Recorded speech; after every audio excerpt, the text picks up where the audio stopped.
میرا باپ اسماعیلی فرقے سے تعلق رکھتا ہے، میں اہل سنت ہوں، میرے باپ ناراض ہوتے ہیں، تو کوئی بات نہیں، آپ پر بھی ابراہیم علیہ السلام والا امتحان ہے نا، ان کے باپ کافر تھے اور بیٹا پیغمبر تھا، تو دیکھا نہیں کہ وہ رات دن اسی بات پہ مناظرے ہوتے تھے۔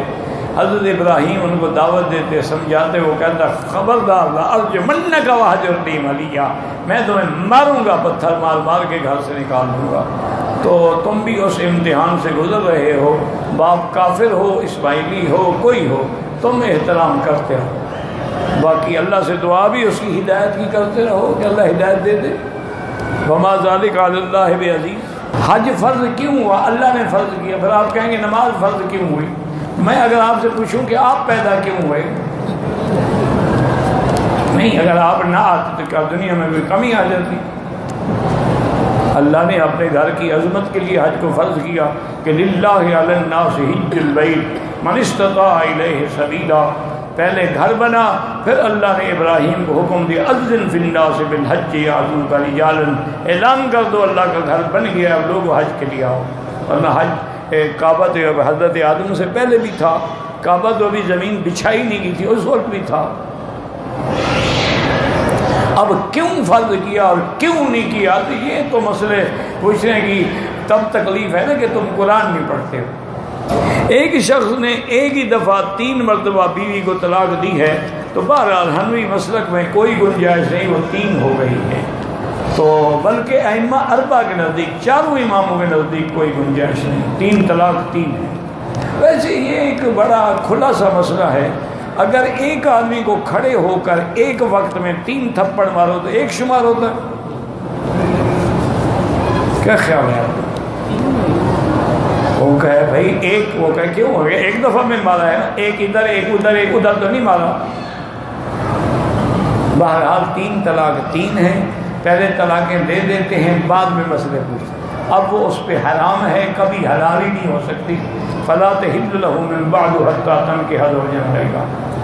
کہتے ہیں جی کہ اور حضرت حوا کو بغیر نکاح کے اللہ نے جنت میں ٹھہرا دیا۔ مولوی صاحب نہیں تھے نا نکاح پڑھنے والے، مولوی صاحب ہوتے تو نکاح پڑھتے، رجسٹر بھی نہیں تھا، اور بدبخت جب خدا نے کہہ دیا انت و زوجک کا تمہاری بیوی ہے، پھر نکاح کی ضرورت ہے؟ عجیب جاہل آدمی ہے بھائی۔ یہ جو ہمارے نکاح ہیں اللہ کے حکم سے ہیں، اس کے حکم سے اگر ایجاب و قبول سے عورت حلال ہو جاتی ہے، جب وہ حکم دینے والا، پیدا کرنے والا کہہ دے تیری بیوی ہے، پھر کس نکاح کی ضرورت ہے جناب؟ بس بیٹھے ہیں، چلو بھائی مفت کا مولوی ہے، تنگ کر سکتے ہو، کرتے رہو، پوچھتے رہو، اگر تمہیں تمہاری ماں کا نکاح نہ ہوا پھر تم حلالی ہو؟ نہیں، اگر بیوی حوا کا نکاح تم نہیں مانتے پھر تم کیسے حلالی ہو گئے؟ ماں کا نکاح تو صحیح نہ رہا۔ اب بے وقوف آدمی، وہاں آسمانوں میں نکاح کی کیا ضرورت ہے جب اللہ نے خود حکم دے دیا یا آدم اسکن انت و زوجک الجنہ۔ یہی حکمت ہے نا، اللہ نے یہ نہیں کہا انت و حوا، آدم کا اللہ نے نام لیا، حوا کا نام نہیں لیا، زوج تیری بیوی۔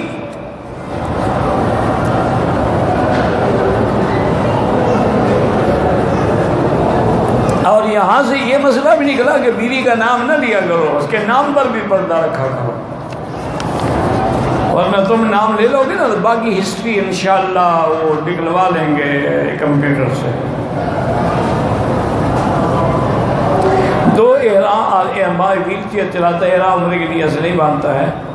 ایک آدمی احرام باندھتا ہے صرف ریڈی چلانے کے لیے، بہرحال جھوٹ ہے، دھوکہ دے رہا ہے، غلط بات ہے، جب حکومت اجازت نہیں دیتی نہ چلائے۔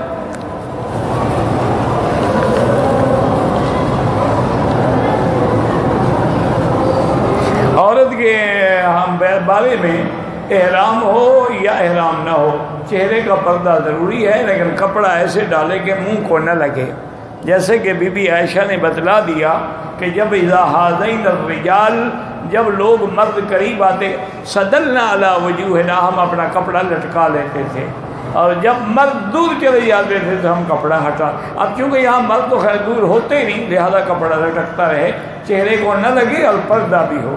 دیکھو نا جیسے ہاتھ میں ہمارے اب بھی ہے، ایسے عورت آگے گھونگھٹ کھینچ لیتی ہے،